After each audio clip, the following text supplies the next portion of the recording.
तो होती हैं जो समंदर में रहती हैं और लंबी लंबी छलांगे मारती हैं और अपने पंख फड़फड़ाती हैं और ऐसा लगता है कि हवा में उड़ रही है। जिस तरीके से मछलियां उड़ सकती हैं उसी तरीके से एक और ऐसा फैक्ट है जिस पर आपको यकीन नहीं होगा, लेकिन है वो एकदम सच कि इंटरनेट समंदर के अंदर से चलता है। यकीन नहीं हो ना, लेकिन ये सच्चाई है। इंटरनेट समंदर के अंदर से ही चलता है। कैसे चलता है जानिए इस वीडियो में। अगर आपको यकीन नहीं हो रहा कि समंदर के अंदर से इंटरनेट चलता है तो आप दुनिया के 95% लोगों के साथ हैं। उन्हें भी यकीन नहीं हुआ था जब उन्हें पता चला था कि समंदर के अंदर इंटरनेट चलता है। अब आप कहेंगे कि इंटरनेट तो सैटेलाइट और मोबाइल टावर की मदद से चलता है। सैटेलाइट से सिग्नल आते हैं और मोबाइल टावर उन्हें कैच करके हमारे मोबाइल डिवाइसेस तक पहुंचाते हैं। लेकिन जनाब, ये पूरी तरीके से सच नहीं है, क्योंकि दुनिया का 90% इंटरनेट समुद्र के नीचे बिछाई गई तारों के माध्यम से चलता है। कैसे, ये जानने के लिए इस वीडियो को पूरा देखिए। इन सबसे पहले वीडियो को लाइक जरूर कर दीजिए और इस चैनल को सब्सक्राइब करना ना भूलें। आगे बढ़ते हैं। यहाँ हम एक डायग्राम दिखा रहे हैं जिसमें आपको समुद्र तट पर केबल स्टेशन नजर आएगा और उससे होकर जाती हुई एक लाइन दिखाई दे रही होगी जो कि है एक सी केबल, या जिसे सबमरीन केबल भी कहा जाता है। यही वो मीडियम है जिससे इंटरनेट चलता है और ये पूरी दुनिया में बिछा हुआ है और समुद्र की सतह से हजारों मीटर की गहराई में इन्हें बिछाया जाता है। इस केबल में हर थोड़ी दूरी पर रिपीटर या एम्पलीफायर्स लगाए जाते हैं ताकि इंटरनेट सही तरीके से काम कर सके। दोस्तों, इंटरनेट को पूरी दुनिया में पहुंचाने के लिए इन सबमरीन केबल्स को समुद्र के अंदर से निकालकर एक देश से दूसरे देश तक बिछाया जाता है। जब आप मोबाइल या कंप्यूटर पर ऑनलाइन कोई गेम खेलते हैं तो आपके साथ कई और लोग भी जुड़ जाते हैं जो आपसे कोसों दूर रहते हैं, लेकिन आप उनके साथ रियल टाइम में गेम खेल पाते हैं। ऐसा ही कुछ सिस्टम इंटरनेट का है। दुनिया में कई सर्वर्स हैं जिन्हें आपस में जोड़ने के लिए इन सबमरीन केबल्स का सहारा लिया जाता है, और जब ये सर्वर आपस में जुड़ जाते हैं तो इनमें आसानी से डेटा ट्रांसफर होता है और इंटरनेट स्मूथली चलता है। इस पिक्चर में आपको एक एम्पलीफायर दिखाई दे रहा होगा। इनको इसलिए लगाया जाता है जिससे सिग्नल की स्ट्रेंथ कम ना हो।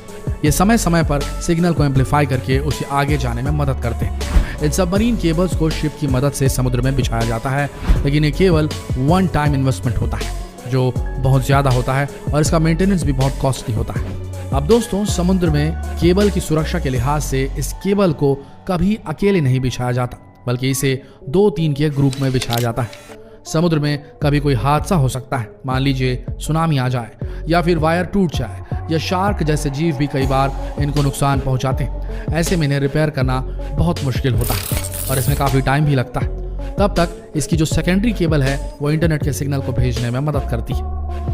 अब आप सोच रहे होंगे कि ये काम आखिर किया कैसे जाता है, तो देखिए, शिप में क्रेन की मदद से वायर को समुद्र में डाला जाता है और फिर एक मशीन को समुद्र में डाला जाता है जो सही जगह पर एम्पलीफायर्स को सेट करती है।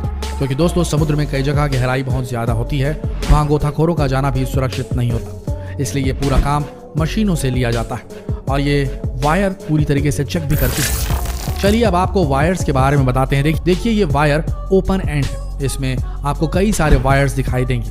ये फाइबर वायर है। इसके ऊपर पहले रबर की कोटिंग है, फिर इसके ऊपर स्टील की कोटिंग है। इसके ऊपर काफ़ी सारी कोटिंग्स की जाती है क्योंकि ये वायर को सुरक्षा और स्ट्रेंथ देते हैं। दोस्तों, ये जो 100 से भी ज़्यादा वायर आपको नज़र आ रहे हैं, इन्हें ऑप्टिकल फाइबर बोलते हैं और यही वायर इंटरनेट के सिग्नल को लेकर जाते हैं। एक वायर 100 MB के डेटा को ट्रांसफ़र कर सकता है, लेकिन आजकल जो केबल आ रही है वो तो 1000 Mbps 1000 Mbps तक का डेटा ट्रांसफ़र कर सकती है। दोस्तों, इन्हीं केबल से दुनिया के सारे सर्च इंजन का डेटा एक जगह से दूसरी जगह ट्रांसफ़र होता है। लेकिन इतनी सुरक्षा के बाद भी अगर कभी कोई वायर डैमेज हो जाता है तो फिर गोताखोर समुद्र में जाकर इसे रिपेयर करते हैं। आपको बता दें, ये एक वायर लगभग 25 साल तक काम कर सकता है और इसीलिए इतने समय तक समुद्र के अंदर रहने पर इसमें काई वगैरह जम जाती है। अब आप सोच रहे होंगे कि आखिर समुद्र में केबल बिछाने का काम कौन सी कंपनियां करती हैं। दोस्तों, बहुत ही कम कंपनियां हैं जो ये काम करती हैं, जिन्हें टियर वर्क कंपनी कहा जाता है। ये कंपनियां पूरी दुनिया के समुद्रों में सबमरीन केबल बिछाने और उसे मेंटेनेंस का काम करती हैं। भारत में भी लगभग हर बंदरगाह पर ये सबमरीन केबल्स बिछी हुई हैं। भारत में सबमरीन केबल का सबसे बड़ा जंक्शन मुंबई में है और वो पूरी दुनिया के साथ जुड़ा हुआ है।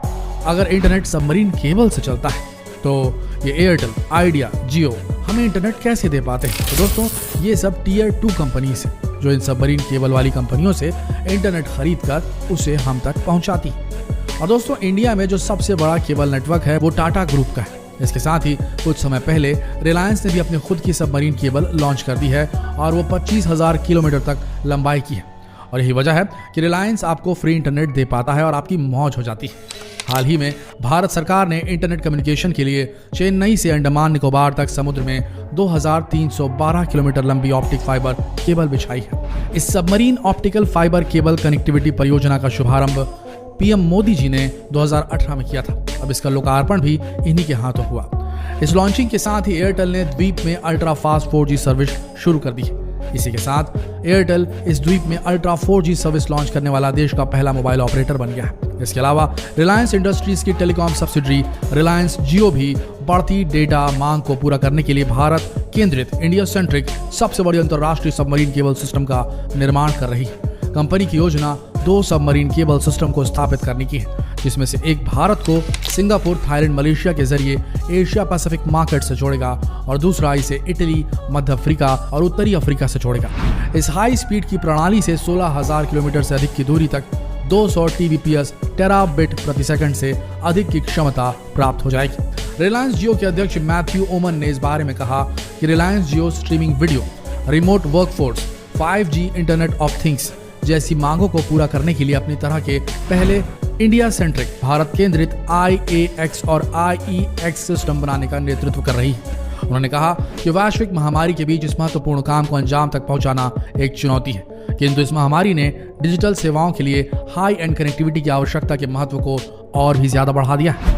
दोस्तों, अब वो दिन दूर नहीं जब हो सकता है कि दुनिया के कई देशों की तरह हमारे देश में भी इंटरनेट हमेशा के लिए फ्री मिले और वो भी 5G की स्पीड से। तो क्या ख्याल है आपका? आप तैयार है 5G को अपनाने के लिए?